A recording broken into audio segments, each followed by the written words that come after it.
with that, Andrew, whenever you are ready, I will start timing, and we are very excited to hear from you. All right, thanks, Dominique. And thanks, everyone. Thanks to the Salazar Center for this opportunity. This is just amazing. So I'm going to pitch our Teradapt concept in just a minute, but first I'd like to briefly introduce you to our organization and make the case for why we need a tool like Teradapt in the first place. Our development team, we're all members of the Cascadia Partnership Forum, which is a broad network of conservation practitioners working together across boundaries throughout the Cascadia region of Washington and southern British Columbia. This includes many state, provincial, and federal public lands agencies, as well as a host of tribes, First Nations, and conservation NGOs. It's really an amazing partnership. And together, our members manage or influence policy on over 300,000 square kilometers of land. We came together because we share a vision of a thriving and biodiverse Cascadia with functioning natural systems resilient to the impacts of climate change. And one thing we all agree on, we can't achieve this vision on our own. I think the plight of the Canada lynx in the North Cascades ecosystem is really a great example of why we need to work together across our boundaries and really how tools like Teradapt can help with that.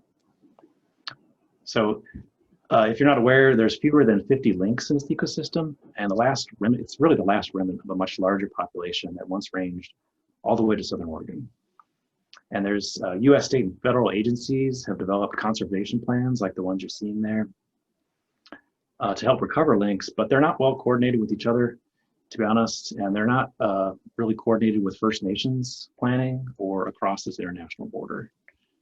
And so we have this really complex management landscape where, on the one hand, we've got protected areas that we've established for lynx, and literally right next door, we're clear-cutting forest for lynx, and we're trapping them for fur. And so if you look at this landscape from space, this is what that management looks like over the past 30 years. This shift from green to yellow is about equal parts timber harvest.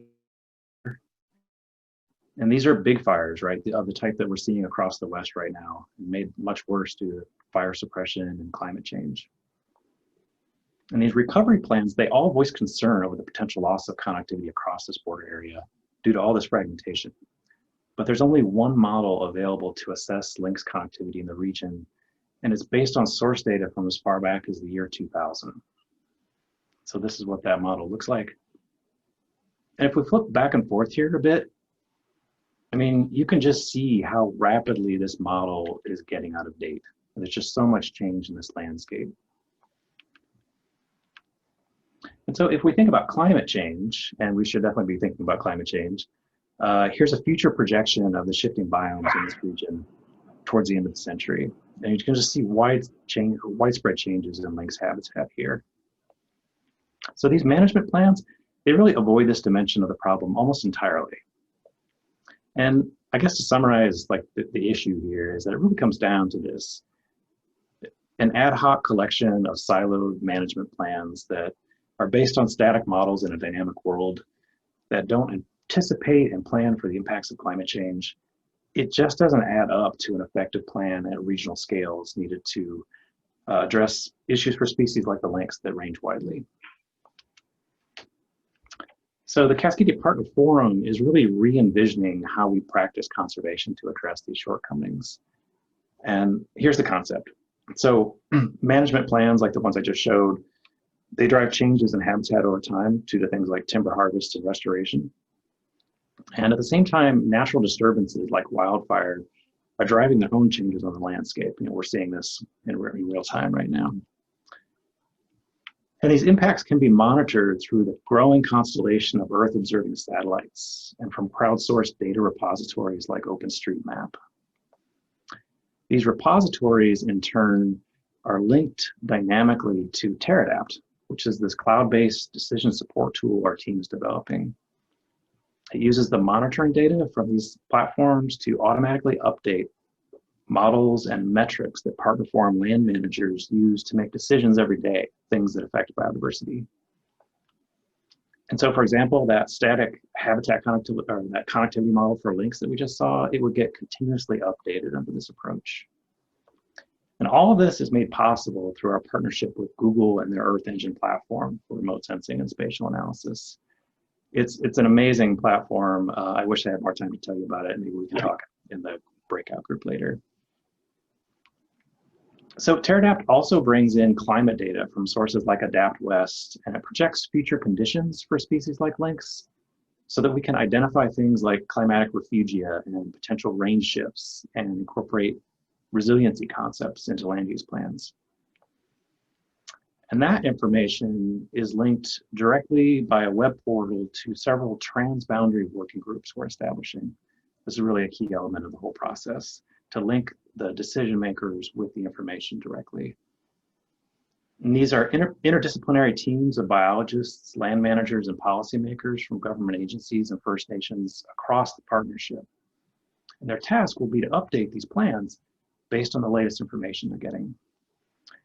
And also to add a regional scale perspective to help coordinate across boundaries.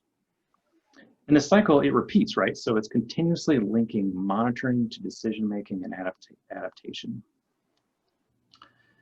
We've been working together for several years now to make this possible, and we have a functioning prototype of Terradapt that's actively monitoring conditions on the ground and updating models already. And we're just starting to stand up working groups for a wide range of species, of at-risk species like the lynx, as well as first foods of our indigenous people. And we're working at the highest levels to launch this strategy across our partnership. Our members just don't have the capacity or the funding to implement something like this on their own. It just makes so much more sense to all collaborate and pool our resources and build and use this together. And this has never been done before. It's expensive, it's hard work, but once it's up and running, it's going to be a game changer.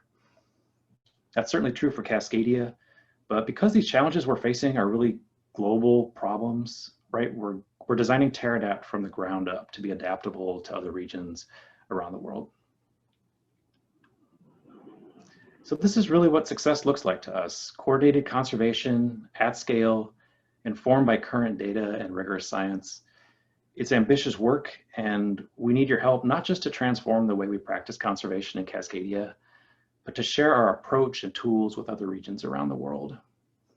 Thank you, and thanks to the Salazar Center for this amazing opportunity. Thank you, Andrew, and everyone. Let's put some support. Oh. Yay! Well done. Andrew. Woo. Thank you, thank you. Woo. Cascadia. Wonderful. Thank you so much, Andrew, and Cascadia Partner Forum. Great work. With that, Andrew, do you want to introduce anyone else that will be helping you to take questions from the audience? Yeah, we've got several members from our team. I might just throw the first slide back up there. Let's see. Sure. And folks, if Andrew introduces you and you quickly want to just say hello, and then if our judges want to unmute yourselves, we'll get to questions in just 1 second. Go ahead, Andrew. Yeah, so we've got Carly Vin from Resolve. Hi, everyone. And we've got Greg Kem from Greg Kem Associates. Hello from Canada. We've got Tanya Birch from Google. Morning from Clear, California now. And we've got Jen Watkins, I believe, from Washington Department of Natural Resources.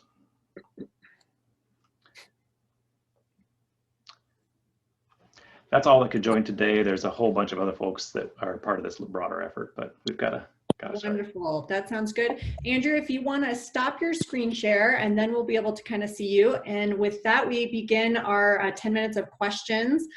So from our 3 judges, who would like to begin with a question for Andrew and his team? I have one. Go ahead, Francisco. Yeah, this is Francisco Zamora with Sonoran Institute. My question is, how are you planning to encourage the use of this decision support tool? And what have you learned by, you mentioned you have a prototype. So what have you learned from that that will help you to, encourage people to actually use the tool? Yeah, that's a great question. I think what we have going for us is that the partner forum is asking for the tool and we're building it together. And so our users are also the developers. And so it's just an inherent sort of property of our approach that when we're done with this, we're delivering, what our users are asking for, and we're working with them all the time to make it useful for them. We've done a bunch of engagement work with them. It's an ongoing process, right? It never stops. We've had workshops, we've had, years of outreach. And through this, we've really learned, what their needs are for information, the metrics they use to quantify, the change in the landscape and adapt to it. We've learned a ton about their needs. And so this project is really about getting them what they need to make good decisions. And not just within their boundaries, but to, the whole process of reaching out across managers has been really unifying. We get connections of people that just aren't used to working together when we do this work. And so it's not just about getting them good information to work within their management boundaries. It's also about getting them to share that information and ideas and management across those boundaries. Okay, thank you. Thank you. Other questions from the judges? I have one. I think one of the really key pieces of this is that regional coordination that you talked about, Andrew, and that's really exciting. And I guess one of my questions is, how will you, or is there a need to build the capacity of these different organizations and stakeholders to work together effectively? There's definitely a need for that, right? You could never do enough of that. We've really taken, I presented the tool, right, which is a big element of this, but it's so much more. There's so much more, so many other dimensions to this problem. And the partner forum has really stepped back and look at the whole, we're looking at the whole problem and all of the components of it. And we've completed a theory of change for how we've kind of worked backwards from our vision of what we're trying to achieve on the landscape. And what are the sorts of enabling conditions that are needed to achieve that vision? And capacity and funding and coordination, authority to make decisions, and the motivation to make these decisions are all things that we've identified as intervention points where the partner forum can really make this all work. Capacity is certainly a big element of it.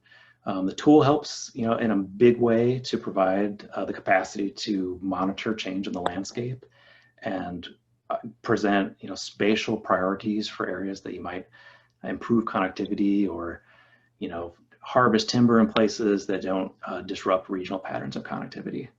So that's a big help to the capacity, but there's a lot more aspects of capacity that works, working with our partners to develop. Things like just, the mechanisms to coordinate across their boundaries. In places there's just no mechanism to work across, like the border between Canada and the US. And so we're working to make that happen.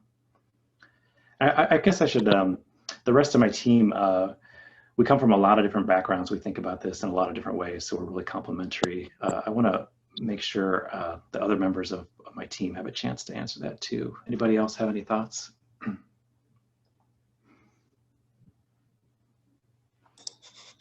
Hi, this is Greg in Vancouver, British Columbia, and to that point, often in our work, we find that people are, whether from municipalities or First Nations communities or tribes, wanting to reach across the jurisdictional line, wanting to see in a place where there are no data sets available. There is a natural desire to work together and collaborate, and what's missing is this regional view and some key knowledge sets and a forum to have these conversations. So we're hoping to solve these problems and open up what is already a natural desire to collaborate. Thank you. And Sharon, I think you might have a question? Yes, can you hear me now? Yes, we can. There you are. First of all, great project. I'm curious with the dynamic nature of technology, because we're always changing platforms. How do you see the sustainability of something like this once we begin to adapt and use it within a region? Have you put thought into either working with Google or others around sustainability? We definitely have. That's a great question and a key issue. So the Earth Engine platform itself is something that's being actively developed by Google all the time. It's incredible the pace at which they're expanding that. And it's a platform that's not going to go away because Google itself depends on Earth Engine. It was built originally internally to serve their needs. So it's a very capable platform. It's growing all the time, and it's going to be there for us. But there's lots of other dimensions to sustainability, for funding, for coordinating across boundaries. Leadership comes and goes, technology changes, you're right. And so that's really part of the adaptive cycle. We need to be aware of it and have a plan to address it. And that's definitely in our minds. Is it time for a second question, Dominique? Yes, I think we have time for maybe one or two more questions. So I'm curious regarding the partner forum. I work with partnerships around the state of California. How big is your forum? Who comprises your forum, and how often do you meet as you think about all of the work that you're doing around connectivity? Yeah, so we were formed in 2012. We've been meeting, regularly ever since. In a variety of ways. Lately it's been virtual meetings, but we have an annual meeting that's in person every year. That's multiple days. It takes turns between being in British Columbia and the United States, and so we get broad attendance from across the partnership. We're made up of, it's really an open forum, right? Anybody in the region, we're all part of the solution. We all have the different land managers and ownerships in the region, we're all part of the puzzle. And so it's really open. Anybody that wants to participate is welcome to join. We're actively seeking new members. And it really spans the gamut. All the major state and federal and provincial agencies in the region are represented. And there's a ton of conservation NGOs, land trusts, tribes, private biologists and contractors. It's really a broad partnership, and it's growing all the time. Wonderful. One more question from any other judges, and then we'll move on to the next pitch. I have one question. Yes, Francisco. Yeah, do you see any kind of maybe educational opportunities using the tool? I'm thinking more about maybe even universities or high schools, or any type of educational opportunities with the tool. Definitely. One thing I didn't have time to show you. So there's a lot of in the Google sort of universe of technologies. There's linkages across them, right? So all the stuff we're doing in Earth Engine, we're finding ways to bring them into other platforms like Google Earth. And so Google Earth has been used widely in education, not just in education, but in just telling stories about places. And so the idea, and we've got to start on this, is to link the outputs of our models and stories, media stories about species and habitats and the risks and the challenges, and put them together in these sort of 3D visualizations where we can fly over the landscape and tell stories about places, and not just educate, but motivate, right? So when we outreach like this and communities can see the challenges, it builds support across a broad range of stakeholders to take action. Wonderful. Well, thank you, Andrew, and the entire team. You're doing great work, and we're so excited to hear about it. Big round of applause. Thank you.